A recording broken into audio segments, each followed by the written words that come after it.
Hey everyone, this is Rotary Swing Instructor Chris Tyler, and this past weekend we finally see Tiger Woods getting back on the golf course with his new swing. We saw him struggle just a bit around the greens with a few very uncharacteristic chunk chip shots that showed us even the best players in the world struggle from time to time around the greens. I'm going to show you the causes of Tiger, or what caused Tiger to hit these shots, and I'm also going to give you guys a couple of key tips that are going to help you get better around the greens and play better golf day in and day out. Let's go ahead and get started.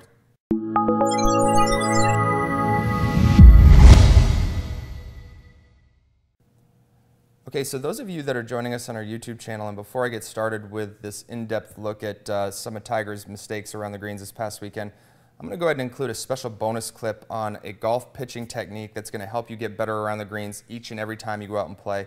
Remember, if you like this video, go ahead and click the like button below, and if you have any questions or comments, please feel free to post those up and I'll help you out as best I can. Okay, so I think it's pretty safe to say that we've all struggled with this chunk chip shot or thin chip shot from time to time around the greens, and it can be overly frustrating and sometimes even embarrassing depending on the moment.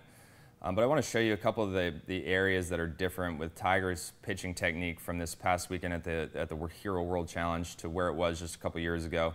And hopefully he'll get this sorted out, because he's always been known for his fantastic short game.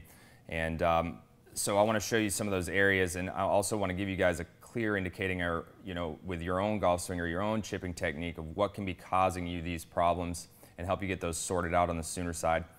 So looking at both players, on the right-hand side of the screen is, just a couple years ago. Both players are going to appear to be very similar here. The one on the right is going to have a little bit more wrist set because he's hitting a little bit further of a shot. You can see here we got a little bit more wrist set here. But notice how both players have stayed really wide with the arms, a nice rotation. All right, so this is the spot where we can run into trouble, especially as amateur golfers. We have to understand what can cause the golf club to come down very steep.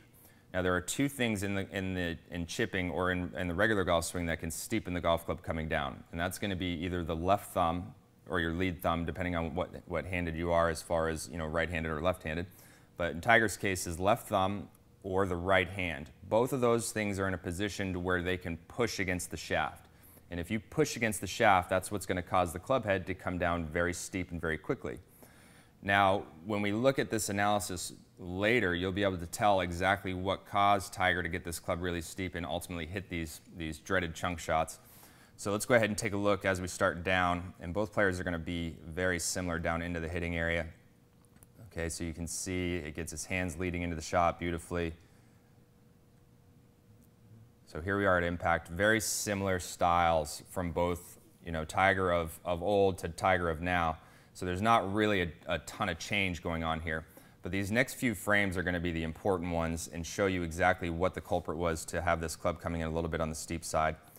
So when you watch post-impact here, you're going to see the forearms start to separate quite a bit. So you see how the forearms get further apart here, and now his lead arm is starting to break pretty drastically.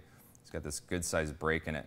Now, when you see this, if you ever watch yourself on camera, or if you're out on the golf course and you notice, with pitching, or if you even see from a full swing perspective that your lead arm is breaking very quickly, that is caused from a trail side push. And like I said, from the top part of the chipping technique there's two things that are in a position that can push, either the right hand, the right arm, or the left thumb. And if you were to hold both hands out in front of you, you can try this with your palms together, both straight out in front of you, and then push your right arm across your center. Keep pushing, pushing, pushing. Your left arm is eventually going to break. So when you see this particular move, now you understand that the culprit was the right arm, the right hand, pushing very hard down in the hitting area. And in turn, that's what's going to steepen the club up, and this is where he ran into problems with laying the sod over. Where if you look at this older chipping technique, watch his forearms here, you're going to see that they stay very close together, and there's some rotation there, and then there's some extension. That left arm does not break at all. So those are the real big areas that he struggled with this past weekend. And you can attribute it to reps. When we start to get out there into an environment where we get a little nervous, we always want to use the dominating hand. And in turn, that can create the problems. We always talk about push versus pull here at Rotary Swing. So understanding, how to be able to control the golf club with the only thing that can pull, and that's the lead hand. If you get your pressure in those back three fingers, more so in that back pinky, and not pushing against the left thumb, you can control, you can pull the club into the hitting area, you can keep things gradually rotating to help shallow things out, and then in turn, you're not going to overpower it from the right side. So there's a couple of good videos on the website that'll really kind of expound on what I'm talking about. We have the push versus pull video. That's another great video that Chuck did. We also have the Why is Golf So Hard and the Solution. That's another great video that really kind of outlines the push versus pull method. And you know, if you've been struggling with your pitching around the greens, the golf pitching video, all these videos are going to be over to the right-hand side of the screen as recommended videos for you. But I just wanted to give you guys a really in-depth look of what was causing Tiger those problems around the green, and hopefully he gets this sorted out. I'm sure he'll get it sorted out on the Sooner side. And it's very uncharacteristic to see him get so much right-side push down in the hitting area to cause these sorts of things to happen.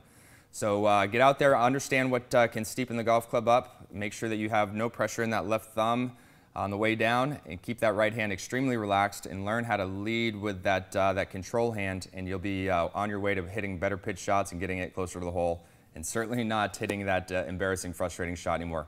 All right, guys, I wish you the best of luck. Now let's get out there and play some great golf. Jack Nicklaus once said that the 30-yard shot, pitch shot, is the hardest shot in all of golf. And for a lot of golfers, they just don't have a clue on what's the best way to hit it, what's the safest way to hit it from different lies and those types of things. And that's what we're going to talk about today.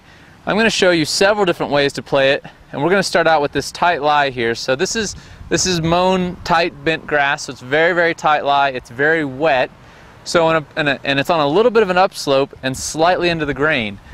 Those things spell chunk for most amateur golfers, so it's a very, very scary shot because they're very afraid that they're going to stick the blade of the club into the grass. So I'm going to show you really what's honestly the safest plays once you learn how to hit it is actually with a hybrid or a 3-wood, and there are a couple different options. I'm going to show you the hybrid first because I've got about, say, 5-6 yards to carry here where there's a little bit of some rough spots in there that I don't really want to try and roll the ball over. So using my hybrid, which has about 17 degrees aloft,